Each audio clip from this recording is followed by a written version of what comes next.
Hello, I'm the Pink Phantom, and this is my podcast. Join me as I delve into the world of games and gaming, and especially old school RPGs. Together, let's voyage into the astral realm and check out my Phantom Thoughts.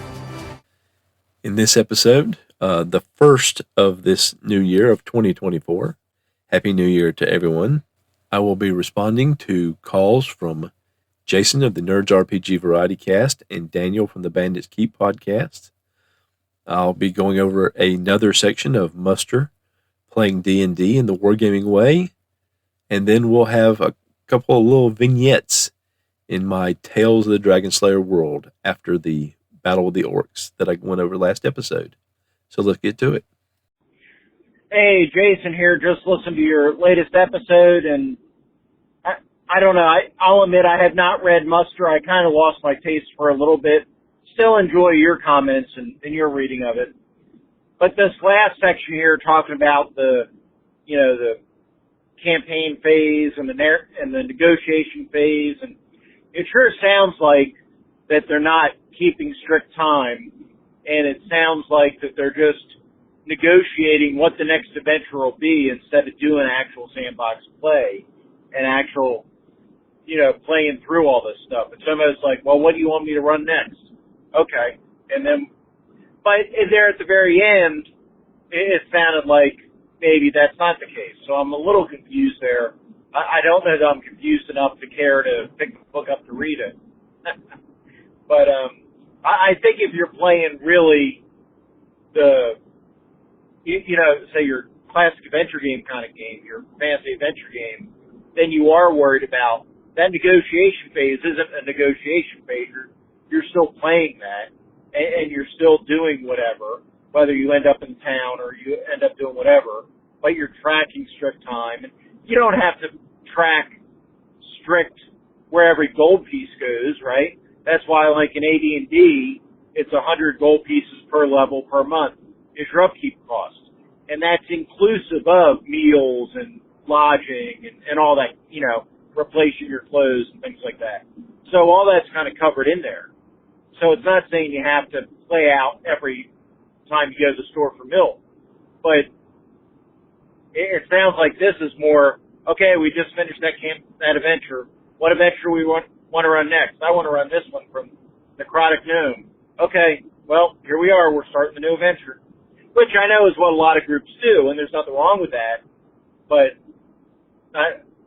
maybe that's not how I was understanding originally the kind of direction these rules were going. I don't know. Anyhow, very interesting. Thank you for continuing through this, and let me go to listen to the rest of your podcast. Pink Phantom, it's Daniel from Bandits Keep calling in. Happy New Year, as it would be, because I'm sure, well, I don't know. I mean, it's not New Year's now, and you might listen to it right away. So anyways, Happy New Year. And I wanted to call in about Muster, which I'm really enjoying. I stopped right before the Orcs, so I can't call in about that, but you'll probably get another call. There was something really interesting about that chapter, and I really liked the idea that seemed to be, I was kind of reading between the lines here, maybe interpreting it in my own lens, but I like this idea that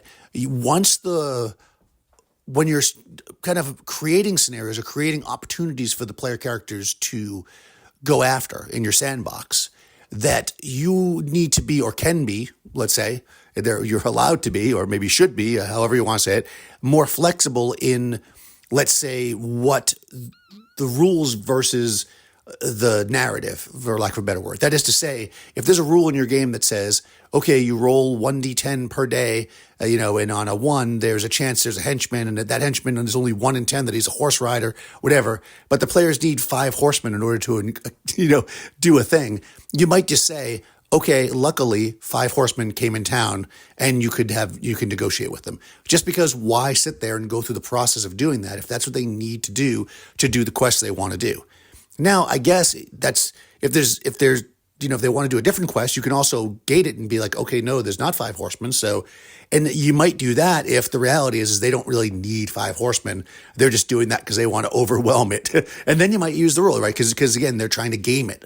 So it's not like you're just giving them stuff because they want to be more powerful or they want to make sure they can just beat every scenario easy. But you're being a little bit more flexible with the world, the narrative, so that you can help the players kind of get in the right place that they want to be to go after certain quests.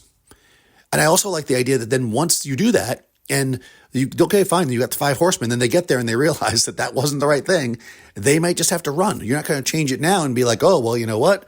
You asked for 5 horsemen and, here we go. Now, there's no way those horses can cross that area. So I'm just going to have to now make a way they can cross because they got the horses. No, they made that choice, right? So they've got to live with it. So I like that. I like the idea of being more open and flexible in the kind of prep and negotiation part of the world, and then more stringent during the actual execution of the scenario. That's kind of when I really start to analyze what I do. That's kind of what I do. I'm much more loose between the sessions, right? And they talk about this whole thing about the gold doesn't matter and the simple dungeon delving and stuff. And even in the big open world thing, at a certain point, you just know that this is stuff's there, right? It's like if they need a ship because they're trying to get to the other continent to do an amazing quest, you're going to make sure there's a ship. Like to not, to have some weird table that they have to roll on that a ship might come or might not come. And then if it doesn't come, they can't do the quest. That's kind of silly because now you're gating the quest off from them, which I think is just silly, right? Now, it might be that they can't negotiate properly for the ship, or they might, be a shipwreck or whatever. There's all kinds of things that could happen, and you don't want to just hand everything to the players. There is definitely a fine balance there, but I think that I really like just the overall idea of, and I guess I like it because I do it. It's funny how I like the things I do, and maybe I don't like the things I don't do. I see a pattern here. But no, I really like that. I think it's a really good way of explaining how you can negotiate a sandbox, especially as a GM. And one thing I find is interesting, and you probably do too, I'm imagining, so maybe you could talk a little bit about this, is that's a bit different when you're running solo. Because when we're running solo, we don't necessarily want to just give stuff to ourselves because it's hard to feel like you're not just making it easier on yourself. So I find I often make things way harder on myself when I'm running stuff solo. It's like, well, no, the rules say, you got to roll every day for a henchman, and that's just the way it is. Instead of being like, well, you know what? If I was running this for my group, I would just have the henchmen there if they needed them. It's like, I'm not going to make them wait for it. And I think it's interesting. That's like so when you're running solo, it's almost like the procedure becomes somewhat more important, at least for me. I mean, maybe you don't feel that way, and I would love to hear your thoughts on it. But when I'm running for my group, I'm very open to, if they need something and it's reasonable that it could be there, then they can get it. I mean, they might have an expense, they might have to deal with it, there might be a problem later on, but I'm not going to gate an adventure from them for something silly just because I've made some kind of rule that says there's only, horses in town and they need camels to cross the desert. Like that would just be, what's the point, right? Unless it's completely unrealistic for there to be camels. But of course, if they're near a desert, it's probably not that unrealistic. So there you go. There's a 5-minute message for you. Happy New Year. So I threw those 2 calls together back to back instead of doing each one separately because they're both talking about essentially the same thing. How Muster talks about what the author calls the negotiation phase of establishing what the next scenario is going to be that the player group, the party is going to tackle in a D&D style adventure, a wargaming style adventure. And I think this is something that I've read over several times and have had difficulty grasping myself. So I don't think it's Jason, to address your part of your call. I don't think it's necessarily unusual that you're not quite following along, because I was looking at it myself, because in other sections of the book the author has talked about a sandbox style play and having even within this section having the players choose from adventure hooks that the game master has in their world. And I think he talks back and forth about negotiation, and it sounds in a lot of places like it is an actual negotiation. Like you're sitting around the table saying, "Okay, fellas, what are we going to do next?" And in some ways, this is understandable because if you're coming from a wargaming perspective, particularly a miniatures wargaming background, that's a lot of what you do before you play a game. Is you decide, are we playing a historical scenario with historical forces? Are we playing just a scenario in a historical milieu where we use some kind of point system to build our forces and randomize the terrain on the playing surface and go from there? Are we some kind of scenario based where one group is trying to accomplish a certain goal and the other group is trying to stop them, or both groups are pursuing the same goal and they're coming up against each other? That's something that is, I believe, quite common in a miniatures campaign. You're just, even if it's just, I'm going to build this force, you're going to build this force, and we're going to set them against each other on a randomized battlefield.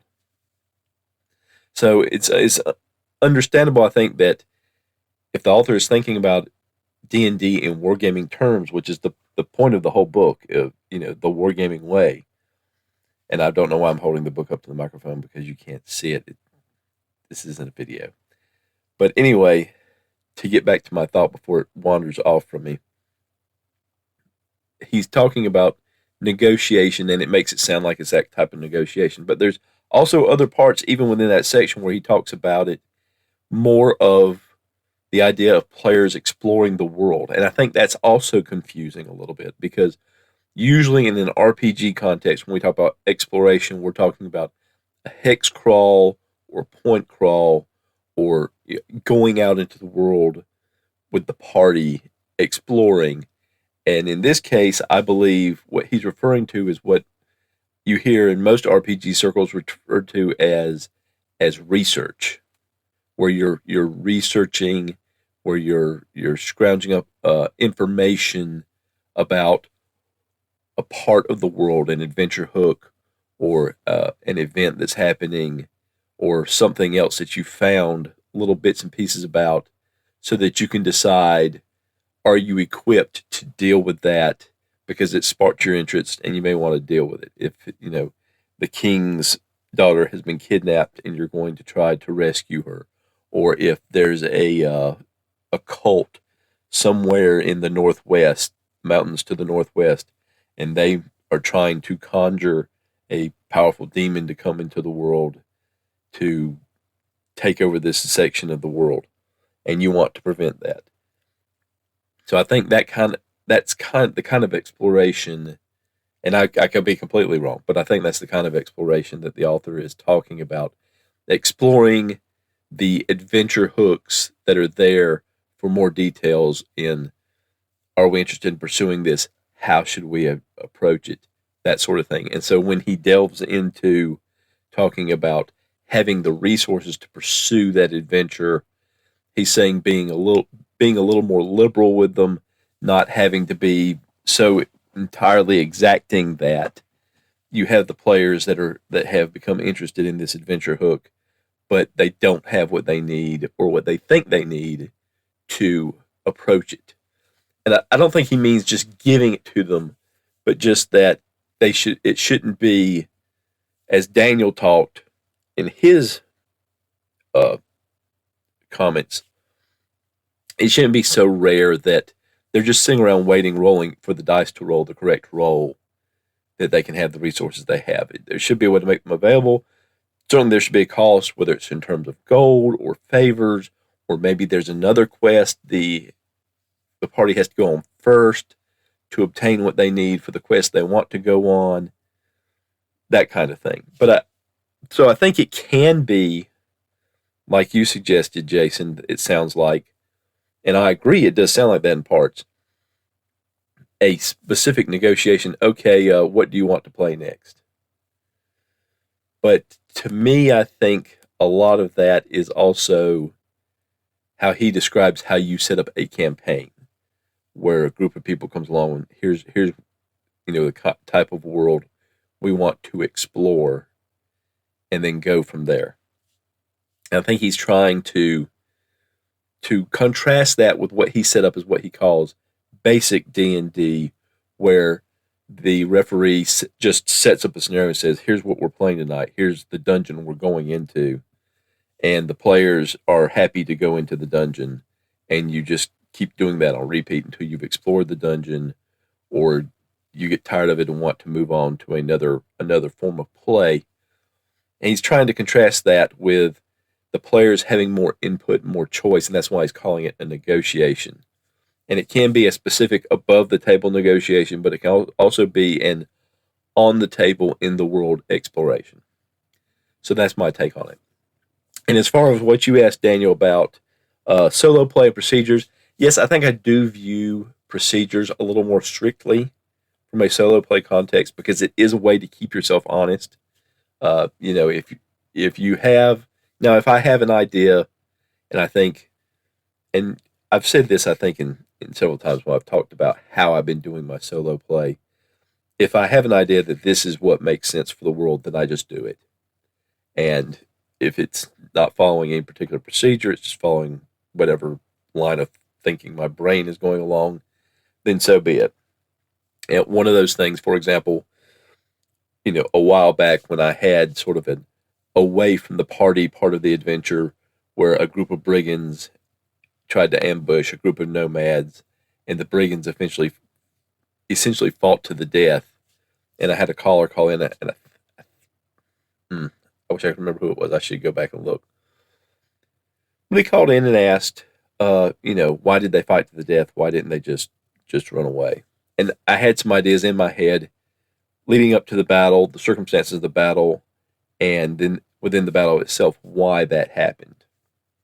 Some of it had to do with the nature of the leader, which was actually procedurally generated. I rolled up a personality in the NPC charts on the AD&D DMG, and it was a pretty harsh type leadership that they were under, and they were also a youthful group, so they were going to be kind of committed. They were focused, and they were also desperate. They were in a desperate situation, and all those things added up to me that, and they did fail some morale checks. There were some folks that surrendered during the course of the scenario, and then of course at the end. But there weren't going to be a lot of situations where that was going to be true. I had already decided in advance that the nomads that were defending their families getting away, they were not going to be subject to really much in the way of morale checks, simply because they were fighting for their survival. It was a case of two really desperate groups. But that kind of thing where, somebody else might approach that scenario with a completely different mindset and say, no, we have these morale rules and we're going to use them, we're going to apply them. And I actually applied them during the orc attack in my most recent episode that I talked about, and I'm actually in the process of doing that in another scenario that's come up in the world that I'm going to talk about. Maybe not in the next couple of podcasts, but it's going to show up later. So I think procedures are important if you're not sure enough of what has been established in your world to be true. If you've got a section of your world that's very established and you understand how it works, and you're just going to make those decisions, make sure you're honest with yourself and that you're not just trying to predestine an outcome for a particular group of adventurers or a particular kingdom or a particular what have you. But, otherwise have procedures to keep you honest. So that's my meandering thought process on all of that.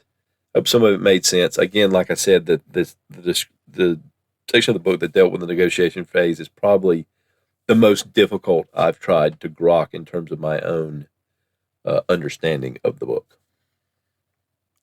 And speaking of muster,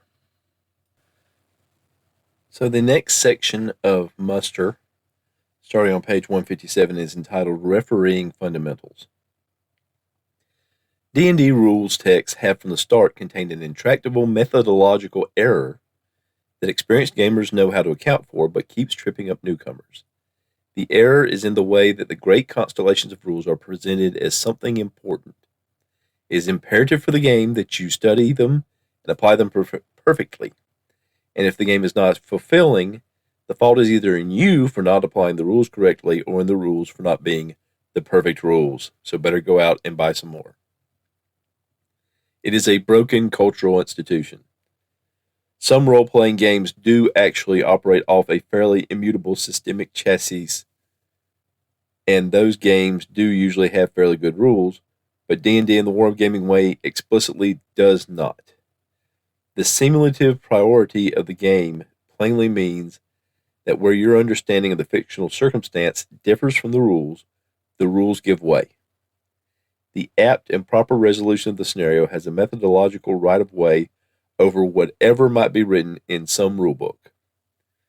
The great Matt Finch phrased this principle as rulings, not rules, meaning that the actual resolution procedure used in real play is not a bare application of a rule written down in a book, rather is the referee's task to consider the simulation as a whole and make an unbiased ruling about the situation at hand.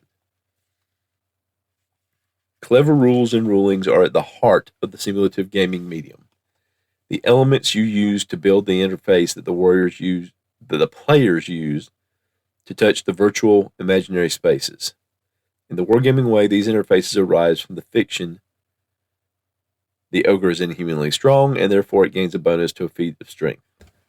A D&D referee might wish to take the so-called free Kriegspiel for a whirl, just to get a feel for the underlying fundamental transaction that all wargame rules reach for. Free Kriegspiel play is essentially exactly like D&D, except you don't start with the fairly complex particular rules framework that D&D has. Instead, the only stable rule is the probability estimation rule. A player engages a maneuver, an action to address the scenario's challenge, and the referee decides how likely the described maneuver is to succeed. This ruling is then enacted with a die roll, and the consequences adjudicated. For some D&D referees, it may prove illuminating to study how the game plays without the character classes, hit points, experience points, and combat rounds, without the constellation that obscures what you are doing when actually playing the game. The conclusion should, I think, be that it is nevertheless the same game, a kind of ultimately stripped primitive D&D. Coming back from free Kriegspiel to D&D, nothing really changes. An adventurer desires to use a rope to haul themselves across a chasm. I wouldn't be surprised with a D&D campaign where the referee flat out decides that this is fairly dangerous, even when performed carefully, so 4 and 6 you don't fall, let's roll and find out what happens. It'd be fairly primitivist to not query the character's dexterity score, reaching for the foundational underlying conceit of evaluated probability. A referee with slightly more inclination to actually use the mechanical constellations of D&D will surely use a dexterity check at some point, roll under dex on a d20, or get bonus dice to the d6 for having a dex bonus or whatever. A campaign with a particular metaphysical understanding of level, or one with a luck stat or saving throws, might bring that kind of ineffable heroism into play when faced with mortal peril. This is why you study the rules texts, to have those tools at hand when crafting pleasing mechanical constellations for your own campaign, or to pull on when an unexpected situation occurs in play. So stepping aside from the text here, well, first of all, the rules as written, folks, will have strokes if they ever read this part of the book, that it's not, the rules are not that important. But I think what this section shows is that this author is viewing rule sets as tools, and that the specific rule set themselves are not that important, except as a way to adjudicate the game in the style he's advocating. And the style he's advocating is the free-form play that's at the basis of the original role-playing games. You set a scene or a scenario, as he refers to it, but you're establishing what the world is and basic things about how it works, and then you place some sort of obstacle or some sort of goal or a group of locations or situations in front of the players and their characters, and you ask them, what do you do? And then you respond to what they do based on how this world works, how what this campaign is about. And the rules are how you do that.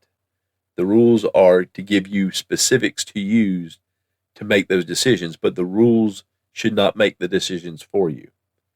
The point of having a procedure is not to proceduralize everything, but to have a systemic way to approach resolving the player's actions.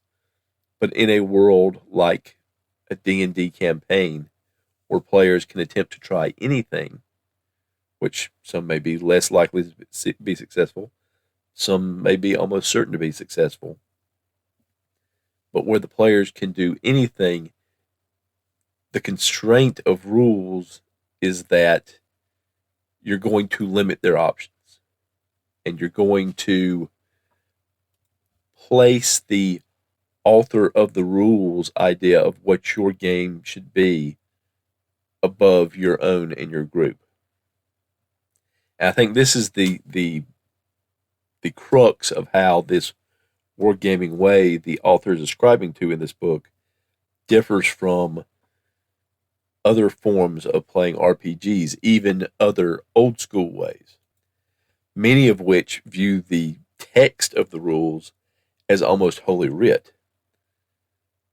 But it's about engaging in this adventure, engaging in play.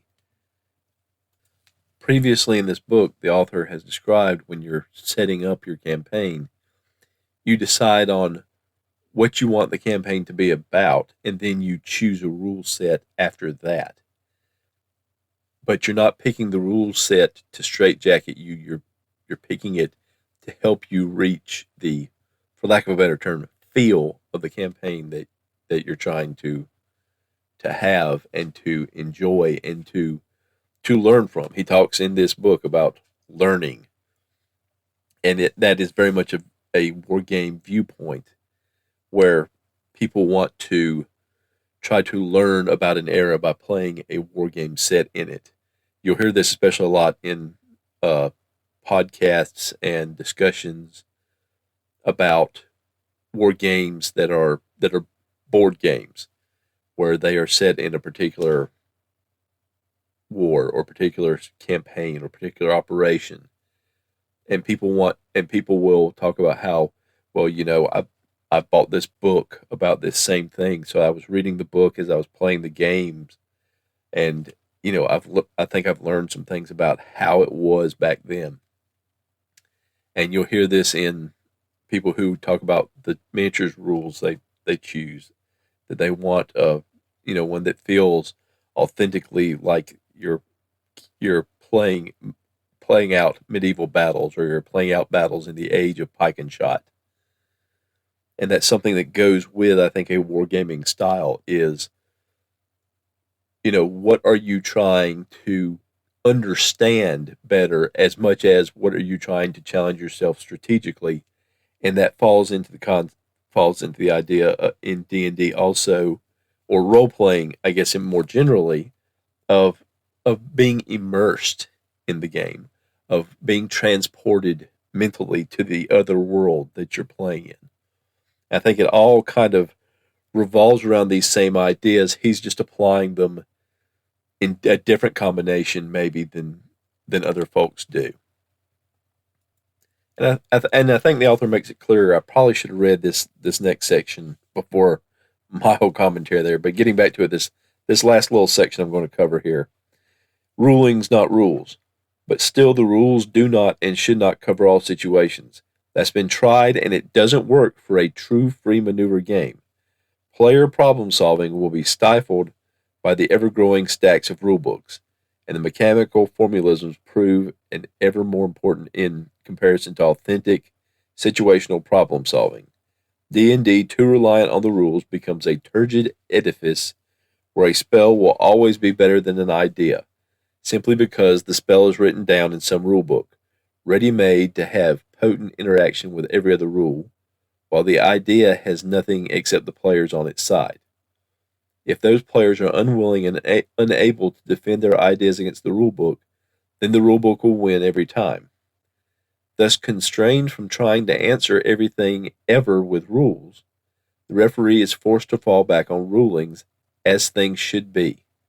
Making those rulings can be scary, but the free Kriegspiel procedure is actually entirely sufficient to begin with. You will be a great referee simply by being willing to put down a number. How likely is this maneuver to work? Counted in percentage units or faces of a die?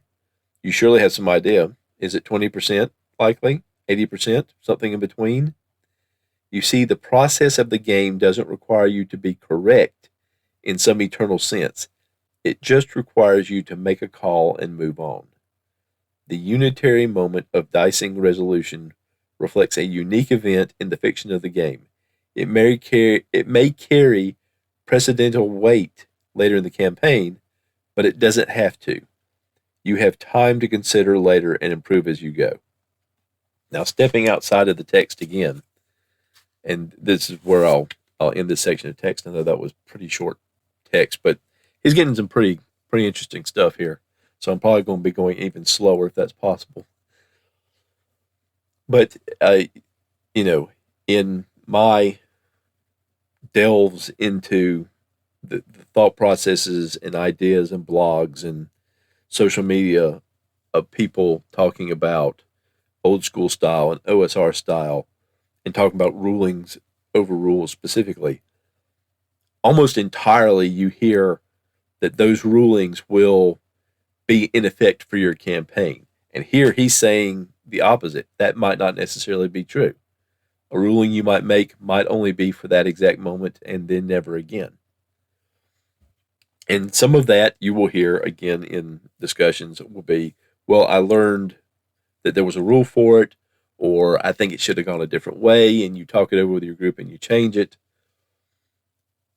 But that's considered, I think, rare and not a mindset versus here it's make your ruling, move on, and if it sets a precedent for later, then great, and if it doesn't, great. So, and again, this is one of those things that you're used to seeing things talked about a certain way, and it's a little harder to grok, but I think I can see around the edges almost what he's saying here. And this is another part of the book that I probably don't fully understand myself. It's probably going to require more reading and more thought and, going out into the blogosphere and seeing what else is out there to truly understand it for myself. But I think it's a very interesting take, and it's one of the reasons why I wanted to cover this book for OctoSR, which was so very long ago. It's January. I'm recording this on January 1st. But there we are. If you have thoughts on this, on the sections of text I read, or the, I hope, somewhat coherent ramblings I added to it, please let me know. I'd love to hear your thoughts. And now, more from my solo AD&D RPG campaign, Tales of the Dragon Slayers. Day 109, sometime after the conclusion of the battle. That could have gone very differently, Gus said. Agreed, responded Idle. Your party made a big difference. And the 2nd Light Regiment, replied Gus. I'm not sure they see it that way, since most of them ultimately broke, Idle commented. They took the brunt of the Orc assault. They held out longer than anyone had a right to expect, Gus stated. I think it would mean a lot to them to hear you say that. I'll make a point of it. What should we do with the fallen? Idle asked. Let's get Katya and the clerics she brought to hallow some ground on the hill they defended. When we get more of the keep cleared, we'll see about setting up a place for the honored fallen. Idle nodded. I'll set up a detail once we have the prisoners secure. What about the orcs? There's bound to be a group heading back to the Imperial lands looking to take fodder for the gladiatorial games, or some local looking for labor. We'll send them to the merchant's town then. Toward the end of the day, the companions were sharing an evening meal when Sven spoke up. If more of that is coming, we're going to need to be at our best. Heads nodded around the table. Cudgel, Sven placed a hand on his shoulder. That ring, it distracts you. It's not good for you. Bernie chimed in. I think it's cursed, my friend. You need to be rid of it. Cudgel bit his lip. I don't know. Sometimes it seems so powerful, but then, I don't know. His hand went to his staff. He felt a pulse of friendship and concern. I've tried, but it seems so important. Katya spoke. The clerics that came with me, they can help. A brief surge of heat and anger surged in Cudgel, but he looked into the eyes around the table, seeing only concern. He realized that heat was coming from his finger. He fought it, dropped his head, nodding. Let's try. The next day, day 110, Gus and Idle greeted the expedition commander at the main entrance. Welcome, Captain. I didn't know what kind of reception to expect. We met your detail escorting the captured orcs south. Wasn't sure you'd be up to another fight so soon. Idle nodded. We had several regiments that didn't get into the fight. Plus, many of our light riders and horse riders were out patrolling the road. We should be able to send 80 to 100 to roust those gnolls. Good, the captain replied. We're hoping to amass over 200 total. That should give us numbers. We've got a mix of 100 veterans and green troops, plus a group of nomad warriors. Gus chimed in. I recognize their livery. That's the group that dispatched those brigands? The same. Katya and I met them briefly. So will you and your dragon slayers be joining us as well? I will, and Edgar. The others will be staying to clear out our new holding here. The men will appreciate your presence, as will I. Gus clapped him on the back with a smile. Then let us eat and plan. Then we will be off. The opening music of this podcast is Strength of the Titans, and the closing music is Late Night Radio, both by Kevin MacLeod of Incompetech.com, licensed under Creative Commons by Attribution 4.0 license. Thank you for listening to Phantom Thoughts. I would love to hear your feedback. You don't have to be part of the show. If you want to contact me and let me know, hey, these are for your eyes only. I just wanted to give you thoughts, ideas, response, and it's really for your eyes or ears only. That's absolutely fine. I'd love to hear from you either way. So just let me know when you contact me. Just, I don't want to be part of the show. There are lots of different ways you can contact me. You can send me an email at phantomthoughtspodcast@gmail.com. And that can be a regular email, or you can attach an audio file to it. You can use the message button on my podcast site on podcasters.spotify.com/pod/show/phantom thoughts. You can contact me via my Google Voice number, 864-209-1441. You can contact me via SpeakPipe at www.speakpipe.com/phantom thoughts.